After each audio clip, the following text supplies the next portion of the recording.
اعوذ باللہ من الشیطان الرجیم بسم اللہ الرحمن الرحیم رب اشرح لی صدری ویسر لی امری واحلل عقدۃ من لسانی یفقہوا قولی۔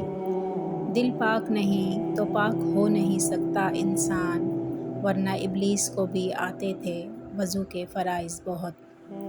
دل کی پاکی کیا ہے، یہ بات سوچنے اور سمجھنے کی ضرورت ہے۔ اب یہاں پھر وہی بات آ جاتی ہے کہ میں بحیثیت مسلمان ایز اے میل داڑھی رکھ لوں، قمیض شلوار پہن کر پائچے اونچے کر لوں، یا پھر ایز اے فیمیل عبایا پہن لوں اور اپنا سطر اچھے طریقے سے ڈھانپ لوں، گلوز پہن لوں، یہ تو ہو گیا میرا حلیہ۔ اب کوئی انسان مجھے دیکھے گا تو سمجھے گا کہ یہ ایک مسلم عورت اور مسلم مرد ہے۔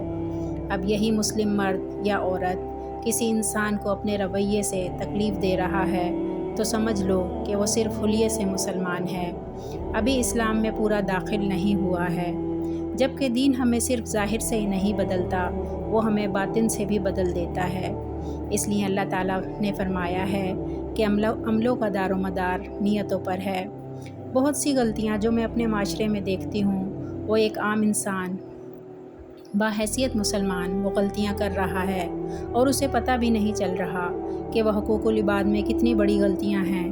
ان غلطیوں سے وہ لا علم ہیں، جیسا کہ آج کل کیا زمانوں سے یہ بات چلی آ رہی ہے، اور اللہ تعالیٰ کا فرمان بھی یہی ہے کہ اپنے وارثوں کو وراثت میں حصہ دو۔ اسی لیے پہلے جب والدین ہوتے ہیں، دنیا میں موجود ہوتے ہیں تو وراثت میں حصہ نہیں بناتے، جب وہ دنیا سے چلے جاتے ہیں تو پھر پوری وراثت جو ہے اس پہ بھائی قابض ہو جاتے ہیں۔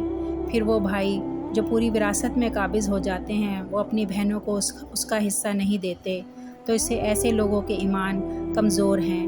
بظاہر انہوں نے داڑھیاں رکھ لیں، نمازیں ادا کر رہے ہیں اور اس بات سے بے خبر اپنی زندگی مزے سے گزار رہے ہیں کہ یہ جو سانس ہم لے رہے ہیں اس کی پل کی خبر نہیں، اور جیسے ہی یہ نکل جائے گی پھر ہمارے اختیار میں کچھ بھی نہیں رہے گا۔ اب ہم پہلے تو عذاب قبر کا مزہ چکھیں گے اور پھر آخرت میں جہنم کا مزہ چکھیں گے، اور وہ جو ہم نے حق لے کر اپنی بہنوں یا پھر ان رشتوں کا جن کا وراثت میں حصہ تھا، یہاں صرف اس وراثت سے چند سالوں کا مزہ لے کر ہمیشہ کے لیے جہنم کا سودا کر لیا۔ اس طرح ہم کبھی ہاسپٹل جاتے ہیں، کبھی بینک جاتے ہیں، اسی طرح اور بھی بہت سی جگہوں پہ ہم جاتے ہیں۔ ہم قطار میں کھڑے ہوتے ہیں، اپنی باری کا انتظار کرتے ہیں۔ کبھی کبھی وہ باری ہماری بہت لمبی ہو جاتی ہے، جیسے ہم کبھی ہاسپٹل میں ہوتے ہیں، ٹوکن لیا، آپ کا نمبر آیا، 6-7 بندوں کے بعد آدھے گھنٹے بعد آپ نے فارغ ہو جانا ہے، تو وہاں کا جو اسٹاف ہے وہ 1 گھنٹے کے بجائے 2 سے 3 گھنٹوں میں تبدیل کر دیتا ہے۔ اس کے بیچ میں وہ اپنے جاننے والے مریضوں کو بھیج کر اس شریف انسان کا حق دوسروں کو دے دیتا ہے، اور وہ انسان یہ سمجھتا ہے کہ یہ کوئی برا ہی نہیں ہے۔ اسی پر ہمارے نبی پاک صلی اللہ علیہ وآلہ وسلم نے فرمایا ہے کہ ایک شخص قیامت کے روز اپنی ساری نمازیں اور روزے اور زکوٰۃ اور حج اور عمرہ اور اس کے علاوہ بہت سی نیکیاں لے کر آئے گا، اور اللہ تعالیٰ اس بندے کے اعمال دیکھ کر جنت میں جانے کا اجازت نامہ دے دے گا۔ جب وہ شخص خوشی خوشی جنت کی طرف بڑھے گا تو ایک شخص بولے گا، اے اللہ، اس نے میرا فلاں حق لیا تھا، تو اللہ تعالیٰ فرمائے گا پہلے اس کا یہ حق ادا کرو، پھر جنت میں داخل ہو جاؤ۔ اسی طرح اور بہت سے لوگ آ جائیں گے، کسی کو گالی دی ہوگی، کسی سے قرض لیا ہوگا، کسی کو پڑوسی ہونے کے ناطے تنگ کیا ہوگا، اسی طرح اور بہت سے کام۔